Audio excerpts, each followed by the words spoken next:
lot of law enforcement agencies are struggling with low morale, recruitment challenges, and a tarnished reputation.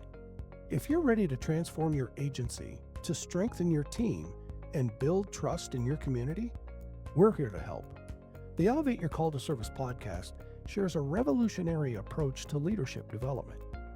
Join us and discover how to elevate your leadership journey and your agency to new heights of excellence. We're your hosts, Michael and Kathy McIntosh. Mike is a retired sheriff and current bureau chief in the Denver metro area with nearly 40 years of law enforcement experience. Kathy is a business and branding expert with a unique perspective on the human side of law enforcement. Together, we share a powerful blend of practical experience and insightful roadmaps to elevate your call to service.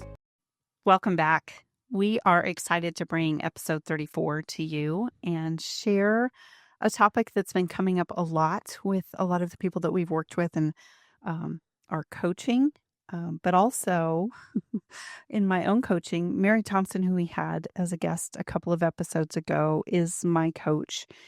And she is working with me on a lot of things, but what it all boils down to is this really tricky, muddy, just messy topic of self-awareness. And I came to you and I said, Mike, I think that we should do an episode on self-awareness. If you like, but I don't think I'm very self-aware. So how do we do that?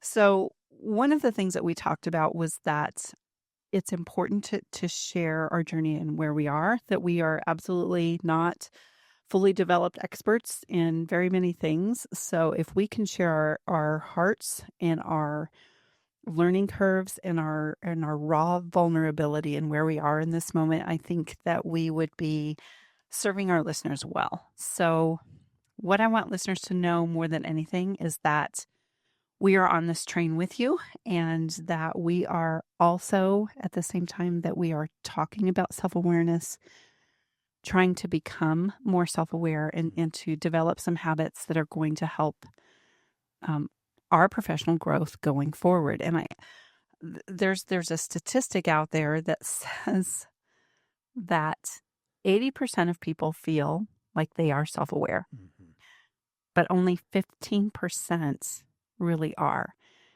And the troubling part about me with that statistic is I don't know how in the world they would measure that accurately. Like I don't even know what that looks like. Right.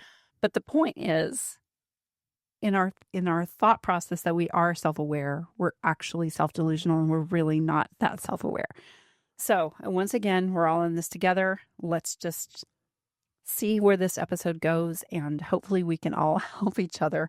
But one thing that I've learned is that when we have blind spots, it really starts to burn bridges. But when we can become self-aware, it will build a lot of bonds. And when I first started thinking about this as a podcast episode, I thought, this is kind of a double-sided coin, right? That one side of the coin of self-awareness is that we need to know where our weaknesses are so that we can develop those. And we need to have a realistic look at ourselves and be able to see ourselves the way others see us so that we can improve. The flip side of that coin is that we can, and this is where I get really bogged down, I can look at myself and see all of my flaws and my shortcomings and think, why am I so messed up?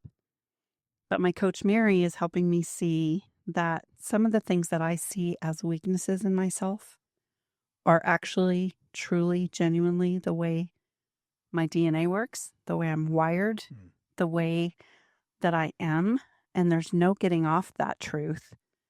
So the self-awareness piece in that instance is start to embrace the things that are true about yourself and flip them from weaknesses to strengths. So on our last episode, I talked a lot about being a very task-driven person. And in all honesty, there's a lot of times I'm a better manager than I am a leader. But Mary is helping me see that if we were all people focused all the time, who in the world would get the work done? Right. And I'm like, okay, well, there's some truth to that.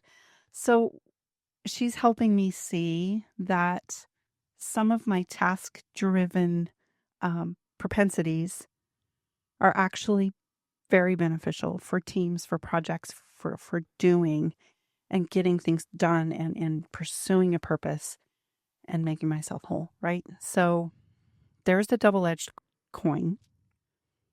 Then we are filming this episode shortly after attending Easter service. And I'm sitting there listening to the message today thinking, there's a third dimension. This is like a three-legged stool to self-awareness, because personally for me, and I think that you're going to feel the same way, the third leg of the stool is having a realistic awareness of myself, so I know how much I need my God. I need to rely on something outside of myself to make myself whole and valuable. And someday we'll pack more into that. But just as I keep considering this self-awareness topic, it's moved from a topic to a double-sided coin topic to now a three-legged stool topic. And it's really hard to see where in the world this episode's going to go. So how are you feeling about it? I thought that I understood a little bit more about self-awareness than I did in that statistic. When you told me, it really blew me out of the water. Mm-hmm. And it made me have to go back and say, okay, how self-aware am I? Because I think, I mean, if you would have asked me before that stat came out, if I was a person that was self-aware, I would tell you that I am. Now, I would tell you that I am, but probably not to the level that I thought maybe I was. And that's the whole piece of self-awareness, Mm-hmm. right? Mm-hmm. Is we think that we're in one place when in reality we're not necessarily quite there yet, right? Mm-hmm. And so it's like you said, it's a double-sided coin, because there's there's times that you've even heard me, I come home and say that, well, that person is just not very self-aware. And that's a problem, and it can be a problem For sure. But how self-aware am I? And so when you told me that we were going to do this podcast episode, it quite honestly, it was, like, well, I'm not even sure where I'm at right now. Are we on that 80-20, So 85-15? Yeah. So how do we do this? And you know what? Quite honestly, that's okay too, right? Mm-hmm. We're a little bit more self-aware about our self-awareness because of the conversations that we've had recently about this particular topic. But I think it's so incredibly important. And I'm so thankful for, kind of that conversation that you've been able to start having with Mary. We look at coaching, and that's when we're coaching others, that's kind of one of the things that we're looking at. How self-aware are you about what your strengths are? And you need to be self-aware about that. And how self-aware are you about areas that may need some attention, some improvement, some readjusting, or just knowing that that's who you are. And I love that comment that that Mary had made, because we have to kind of rest in that, right? That this Yes. is who we are. This is the DNA that we've been given. And it's really important to understand that our good, our kind of the good, the bad, and the ugly, right? Right. and then utilize that to our advantage Mm-hmm. so that we know how it is that we're going to look at things, how we're going to respond to things, how we're going to take criticism, how we're going to uh, fulfill different roles that we have throughout the course of the day, throughout um, our professional, our careers, and then our personal lives, our marriages, how is it that we respond in those? Mm-hmm. And it's not that necessarily that we need to change some of those things. It's just being aware of those things. Yes. So that when I am aware of how task driven I am, I know that I need to work extra hard to show the people around me how much they mean to me. Right. So it doesn't mean that I stop being task driven. It means that I'm aware enough to compensate for that because I'm have the propensity to crush people and to just mow over the top of them. Correct. And that's not necessarily good in any stretch of the imagination. Right. So self-awareness is the ability to recognize and understand our own emotions, our thoughts, our behaviors, our strengths, our weaknesses, even our motivations on why we do different things. But there's two aspects of that because we have to know why and what goes on internally in our minds, in our emotions, what goes on in our heads. But then we also have to know how we come across to the world. Right. And there's the dichotomy, right? There's the need to balance so that we can be who we are. We're not asking anyone to be inauthentic. We're just asking them to learn to balance what goes on inside of them so that they can serve the people that we're leading. We're really talking about servant leadership here. Right. And it's not my way or the highway, and this is just I am, and you need to take it or leave it. It's this is the way I am, and I still want to add value to you and show you how important you are to me. So I am willing to balance things out and to make things work and to proportion my energy a little bit differently because I am self-aware about that. Yeah. So when we don't have self-awareness, how does that impact our leadership? Well, when we don't have self-awareness, we don't really realize how we're coming across to people, how our emotions are displayed, even our behaviors. It's I go back to kind of that whole perception, right? When we are not self-aware, we think that we're being received or perceived in one way, but everybody else sees it a different way. Mm-hmm. And we don't understand that because we're not self-aware as to the way that they are receiving or perceiving what it is that's coming across. Mm-hmm. We have a lot of toddlers in our life right now. Yeah. So happy about. But it's amazing how quickly they learn the eye roll. Yeah. Like you'll tell them to do something and all of a sudden you get this little bitty eye roll and this little attitude that comes across. And as adults, we sometimes look at each other like, did that really just happen? But that's such a great simplified example of self-awareness. Our toddlers have no idea they're displaying that level of attitude. We know it, but they don't. They're not self-aware. Right. And so sometimes it can be something as simple as a facial expression or an eye roll that you don't even know you're doing, but you have just pushed away your team because your face said something that you didn't say with your mouth out loud, but communicated clearly. Right. Just with a facial expression. And I would say, one of the things that you've been working on me with is my resting face, right?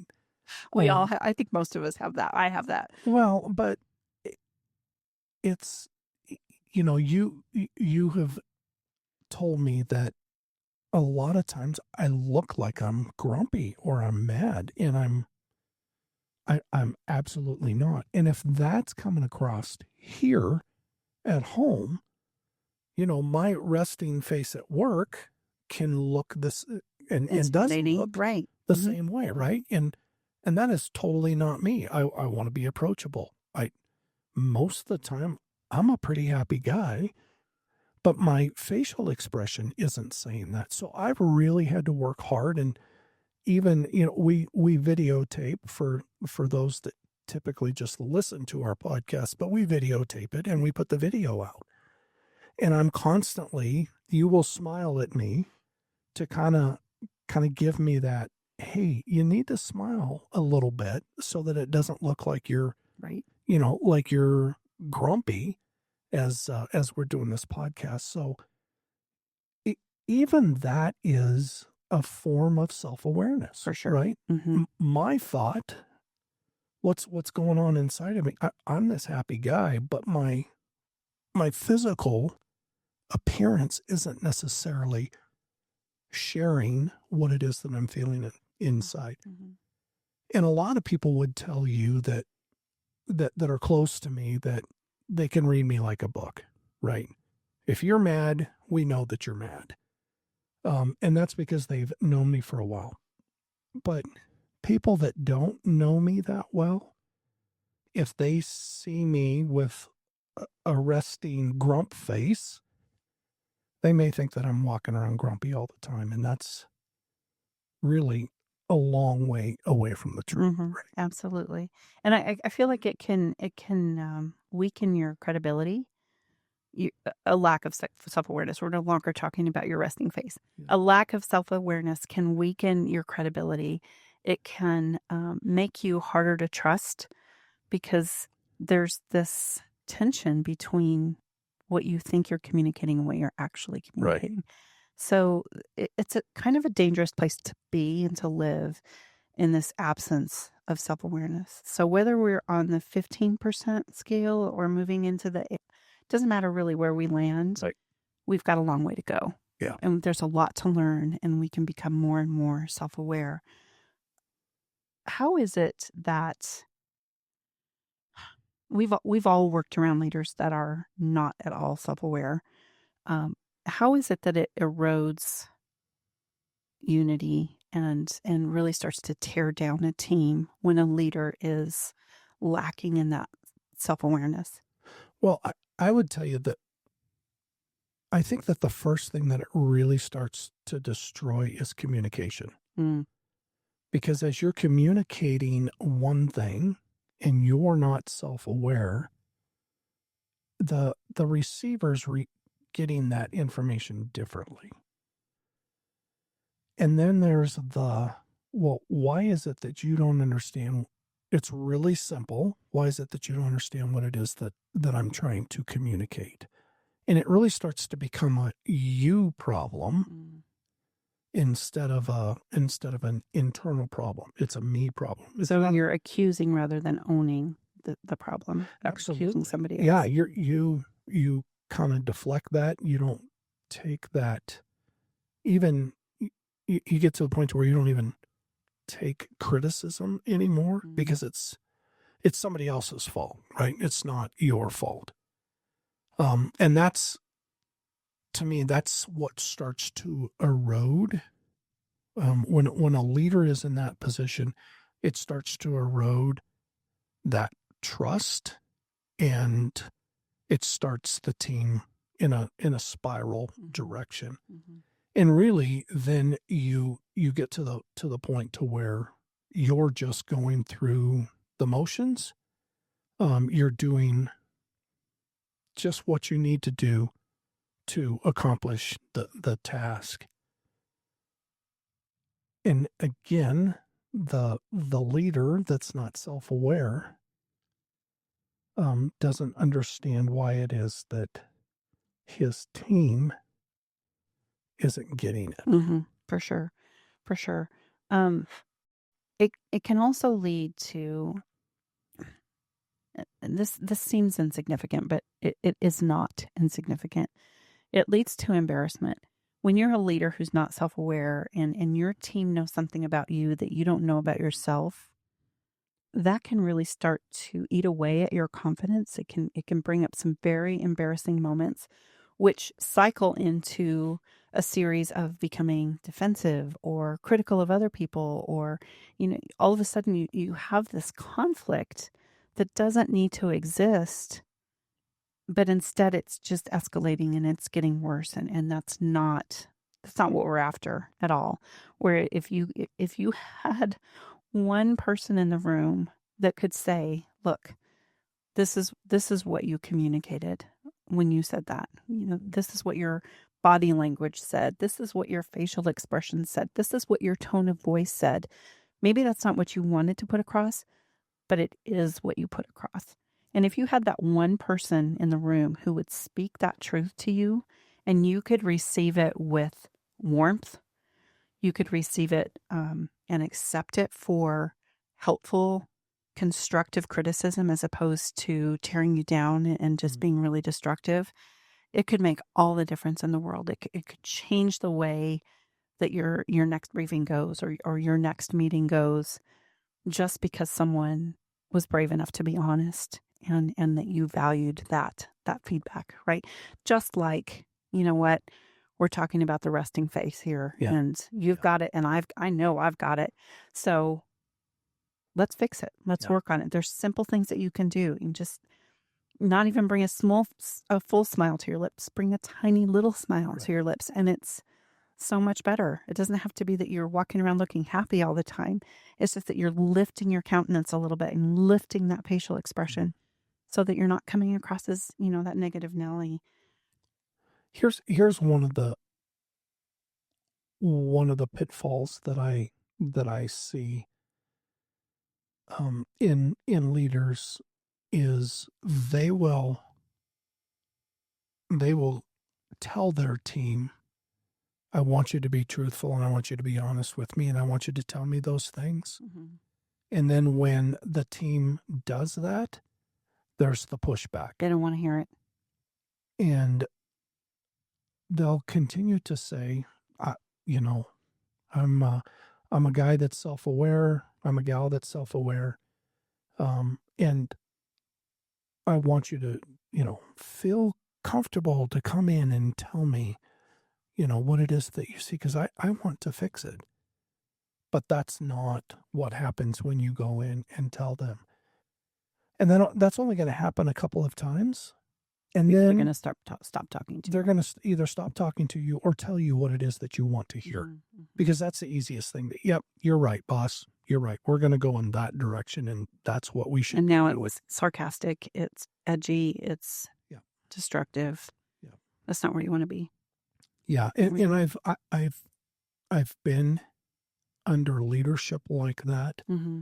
and really, it's not only does it not move the team forward in a positive direction, it really starts to take steps backwards for the team. Mm-hmm. And you're not going to be able to build good morale. You're not going to be able to really build into team members if you're not willing to take a self-awareness look at yourself. And there's tools out there to do that, right? Yeah. You can do assessments. Mm-hmm. I want to pause right here though too, because I think this is really critical, and don't let me forget to go back to assessments. But if we just took everything that you just said about teams and leaders and team members, and you traded the words out and you said spouse and family, kids, and how much different could personal lives at home be if we took some intentional steps about being more self-aware? Right. Yeah. And as we've talked about so many times, what happens at home affects what happens at work. Yep. So and vice versa. It's just a cycle that we have the ability to improve and strengthen if we choose to do it, if we choose to do the hard work of some of the assessments. And I'm going to point you back in that direction now. So what assessments are you aware of? I know that there's companies out there or tools, resources, written assessments that you can do to a handle on where you're at. Strength Finders is one of them that I'm aware of. I know that you went through one with Mary. She does Myers-Briggs, and she also does strengths-based leadership. A little bit different than Strengths Finders. Right. And I don't know what the ins and outs of all of that are, but having a tool to measure and help you determine where you land on some of these scales is so valuable. And sometimes employers will pay for those types of assessments. A lot of times they won't. Some of them are expensive. Some of them are not at all expensive. I know Strengths Finders and Strengths-Based Leadership, I believe, are both in book form. So you can kind of do that self-study there, which is really good. But it helps you understand more about how you're wired, what your propensities are. And again, as I started at the beginning with this, is to start seeing some of those aspects not as weaknesses, but as strengths instead. When we're taught as a society to continue to work on our weaknesses, and if there's a weak spot, we need to shore that up, right? So we can spend 80% of our energy and time and focus trying to shore up a weakness and only get a 5 or a 10%, maybe a 7% improvement. But when we take something that's a strength of ours and we applied 80% of our effort to improving that strength, we're going to just get an exponential increase in that. Right. So knowing the difference between a strength and a weakness and in the self-awareness discovery and in that journey can really be life-changing. It can be career-changing. It can be confidence-changing. It can just really impact not only your life, your career, your profession. It can impact generations of people that you are influencing through your leadership as well. Yeah, absolutely. I look at, just going back to what you had said early on, and it's, you're very task-driven, task-oriented, which is just a wonderful strength to have. And we've also talked about how good that is for our relationship, because you're really strong in an area that I can do. That's not the task itself is not really what fills me. It's the people. And with you, it's the task is what fills you, right? That's what gives you your energy and your drive and your passion. That's where your passion is. And we would never want to do something that would get in the way of that, right? I mean, that's the sweet spot. That's where you're at. I know that that's not where my passion is at, but I still know, because it's not, that I either bring others around me that are strong in that area, or I know that I have to focus on that a little bit more. Just like you said, if I'm going into a task that's going to involve people, I'm going to need to focus on the people, because you got the task part, right? So how do I focus on the people? How do I make sure that I'm taking care of them as we walk through this project, through this task, through this goal? And sometimes it's a matter of bringing the right people onto the team. Absolutely. So that you can cover all the bases. And I love that point that you just made. And I think back to your undersheriff, who is such a dear friend of ours. Yeah. And he is polar opposite of you in a lot of ways that you guys think about problems and process things and the way that you deal with people. He is a great person. You are a great person. But together, you invited him onto you invited him into the number 2 position because you knew he was not like you. Right. And you knew that he brought strengths to the table that you did not possess, and that you two could balance each other out. meant sometimes you didn't agree Yep. and you didn't see things eye to eye, but it very rarely, if ever, became contentious. It was just helpful to have that sounding board, to have that different perspective and a different way of looking at things. There's nothing wrong with that. As a matter of fact, it's the opposite. It just makes you both better Oh, yeah. in what you're doing. Yeah. So I love that you brought that up, that you just fill the seats on your bus differently and, Right. and invite people who are strong in areas where you're weak. Okay, so we talked a little bit about assessments. I want to talk a little about other things that we can do on a daily basis or a weekly basis or however often to start to improve our own self-awareness. And one of the things is to pause at the end of a workday or take some time just to think and get alone before you go to bed at night and think a few questions. What went well today? What could I have handled better? And why did I react to some of the things the way that I did? Mhm. And how could have that looked different? And when you just take a moment to pause and notice how your day went, you are heaping mounds of self-awareness on yourself. You're really helping yourself see everything that you went through, your emotions, your reactions, your motivations through a different lens because you've taken the time to slow down and look at them Right. instead of just plowing right through them and not even noticing. Right. And again, that's being self-aware.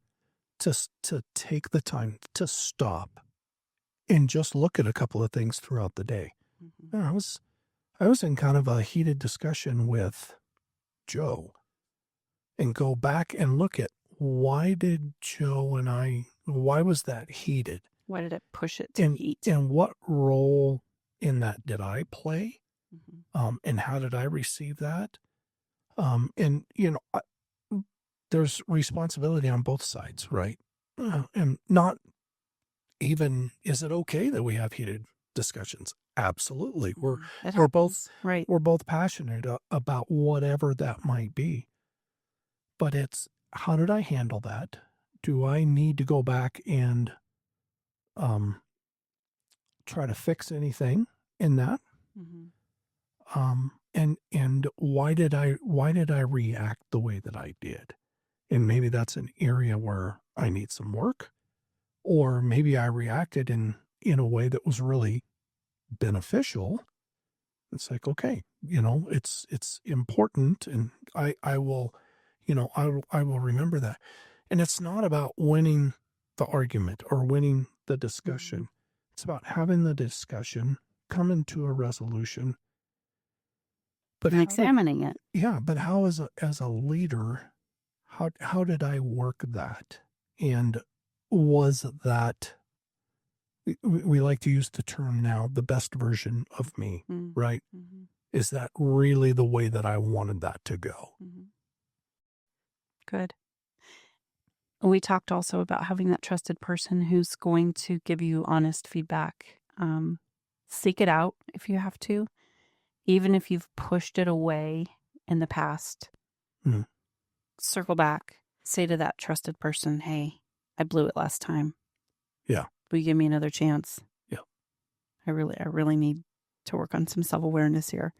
Chances are they're going to help you, especially if you can take that humble road and say, "Wow, I kind of messed up that time." Journaling is such a great, wonderful tool. I am a big proponent of journaling. I am not so very disciplined in it, but when I do it, it's amazing.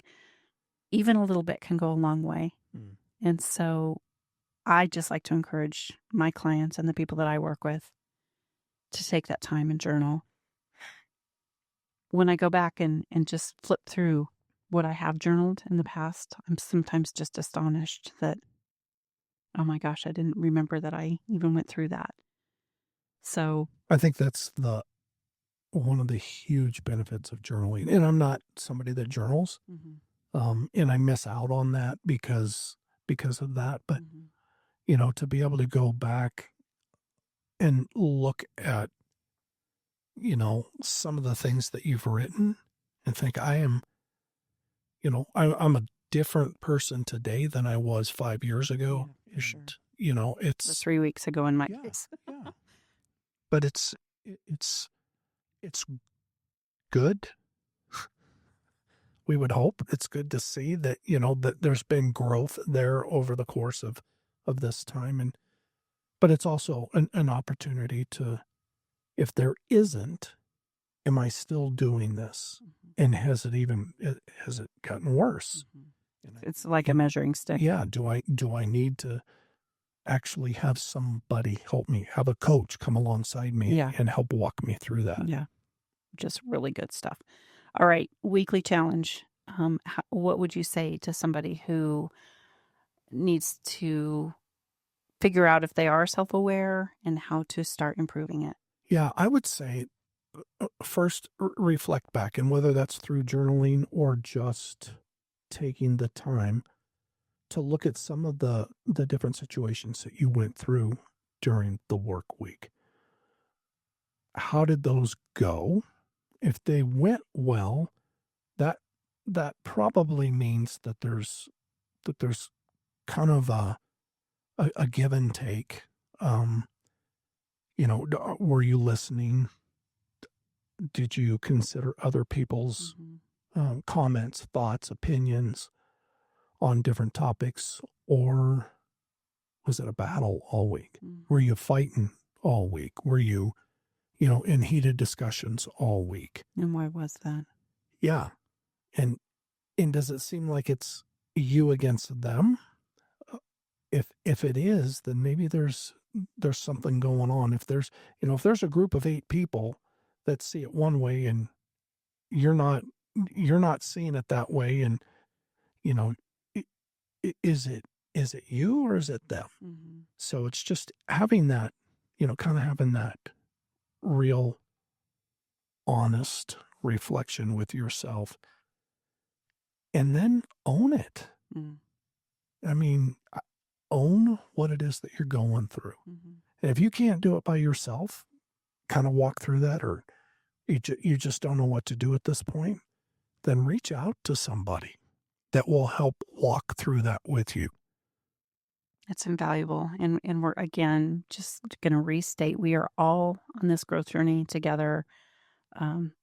These are just some of the tools that we're currently using to improve our self-awareness and help us to be better leaders. Right.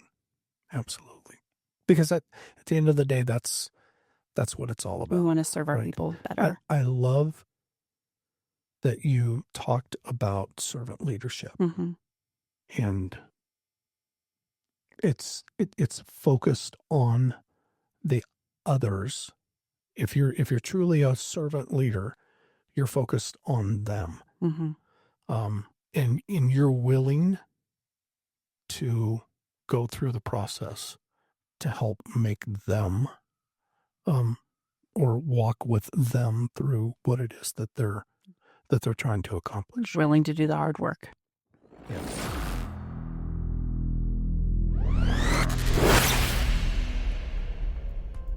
Ready to build a stronger team, improve your reputation, strengthen officer safety, and recruit top talent?